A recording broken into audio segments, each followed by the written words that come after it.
আর কতক্ষণ? শ্রী দেরি হচ্ছে তো কেন বুঝতে পারছো না?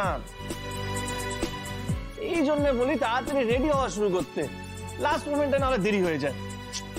তুমিও না।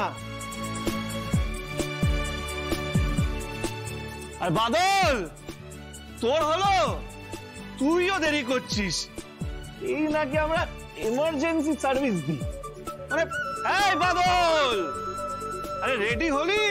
বাদল আরে রেডি, চল। কটা বাজে? তোর কি কোনো আক্কেল জ্ঞান নেই? মানে আমরা এমার্জেন্সি সার্ভিস দিই। দাদা একটু লেট হয়ে গেল আজকে। না এটা কিন্তু একদম ঠিক না, প্রফেশনাল হ, বুঝলি? দাদা ধরো ধরো, তোমাদের টিফিন গুলো ধরো। এ নাও, এটা তোমার। বাদল ধর। তুমিও লেট করলে? না আজকে কি সবাই লেট করবে? আসলে দাদা একা হাতে সবকিছু সামলাতে গিয়ে একটু দেরি হয়ে গেল। এমনিতে কিন্তু আমি লেট করি না দাদা। সেই জন্যই তো আমি অবাক হচ্ছি, এমনি তো তুমি কোনোদিনও লেট করো না। আর আজকে দেখছি তুমি, বাদল, শ্রী সবাই লেট করছে। আরে শ্রী বলো। এই লাভলি, বলছি টিফিনটা তো দিলি, খাওয়া যাবে তো? তোমরা কি করতে আসো বলো তো অফিসে? ইয়ার্কি করার জন্য অফিসে আসো? আমাকে একটা কথা ক্লিয়ারলি বলো, তোমরা 2 কিলোমিটারের মধ্যেই ছিলে, তারপরও 15 মিনিট সময় লাগলো। মানে 5 থেকে 7 মিনিটের মধ্যে পৌঁছে যাওয়া যায় আরামসে। এত শোনো, আমি আর কোনো কথা শুনবো না তোমার থেকে। ইমিডিয়েট অফিসে তুমি দেখা করবে। না, একদম না। পেশেন্ট ছেড়ে তোমাকে আসতে বলিনি, বাড়ির লোক তোমাকে রিলিজ করলে তারপরে আসবে, কিন্তু সোজা তুমি অফিসে এসে আমার সঙ্গে দেখা করবে, বুঝতে পেরেছো? রাখো ফোনটা। ও দিদি, তুমি সকাল সকাল কাকে এত ধমক দিচ্ছ গো? একজন ড্রাইভার বলছে ওরা চা খাচ্ছিল তাই দেরি হয়ে গেল। রাজ, বুঝতে পারছি এরকম চলতে থাকলে আমাদের নাম খারাপ হবে। হ্যাঁ বুঝতে পারছি, কিন্তু বলছিলাম শ্রী পেশেন্ট ঠিক আছে তো? ওনার কিছু হয়নি তো? না না, কিছু হয়নি, আউট অফ ডেঞ্জার। কিন্তু আরেকটু দেরি করলে কতটা প্রবলেমে পড়ে যেতাম বলো তো, বিপদ হয়ে যেতে পারতো। যাই হোক, আমাদের তাড়াতাড়ি যেতে হবে, দেরি হয়ে গেল। সরি রাজ, শরীরটা না খারাপ লাগছিল তাই। এই চলো চলো, ব্যাগ নাও। হ্যাঁ চল চল, আমি আসছি, সাবধানে থাকবে। এই বাদল, এসো এসো এসো। দিদি কি হলো? কি হয়েছে শ্রী? এসো, বসো বসো। কি হয়েছে শ্রী? তুমি ঠিক আছো তো? কি হলো? মাথা দাও একটা, দাও একটা। শ্রী কি হয়েছে? শ্রী ও দিদি, ওই দেখো, অনেক দেখো কি হয়েছেটা কি শ্রী?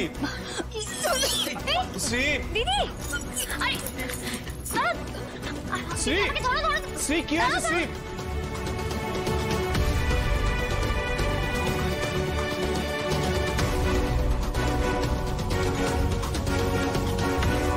আর মনে হচ্ছে কিন্তু যে ওই শ্রীর বাচ্চা হবে। হ্যাঁ, আমার তো একটা অভিজ্ঞতা আছে না, ও লক্ষণ টক্ষণ দেখে আমি যা বুঝেছি ও কিন্তু একটা সুখবর আমাদের দেবে।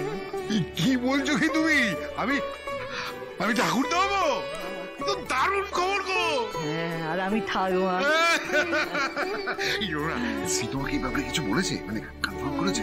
না না, ও মেয়ে বলার নাকি, কিন্তু ওই যে বাথরুমে বমি করতে গেল, ও আমি দেখে দেখে কিরম একটা মনে হলো। তারপর তোমাদের সামনে থেকে ওদিকে নিয়ে গিয়ে কথা বললাম না, হ্যাঁ, তো সেই কথা বলাতে তেমন সোজাসুজি কিছু বলেনি। আমার তো একটা অভিজ্ঞতা আছে, দিনাও লজ্জা লজ্জা মুখ করে তার মানে তো এটাই শুভা, ঘোষাল বাড়িতে নতুন সদস্য আসছে। কতদিনের শখ ছিল তুমি আমি দুজনে আমাদের নাতি নাতনিকে নিয়ে পাড়ায় বেরোবো, হ্যাঁ ঘুরতে বেরোবো। আরে আমাদের বুড়ো বয়সের নাতি নাতনি তো আমাদের সাহারা, আমাদের লাঠির কাজ করবে, কি বলো? তার মানে আমি ঠিকই ধরেছিলাম।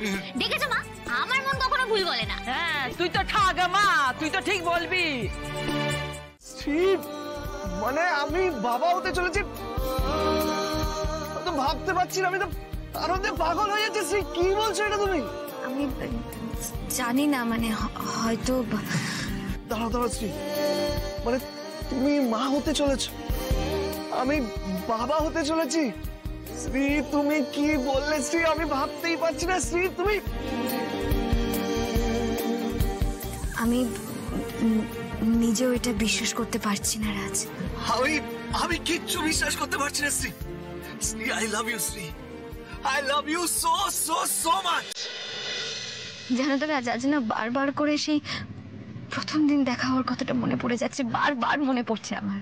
মানে আমি যে এখন কি কি বলবো, কি বলা উচিত আমার, কথা হারিয়ে ফেলছি আমি। বুঝতেই পারছি না, মানে কত কিছু করবো ভেবেছিলাম, কিন্তু এখন কিছু মাথায় আসছে না। রাজ, স্বপ্ন যখন হাতছানি দেয় না, তখন না সবকিছু উলট পালট হয়ে যায়।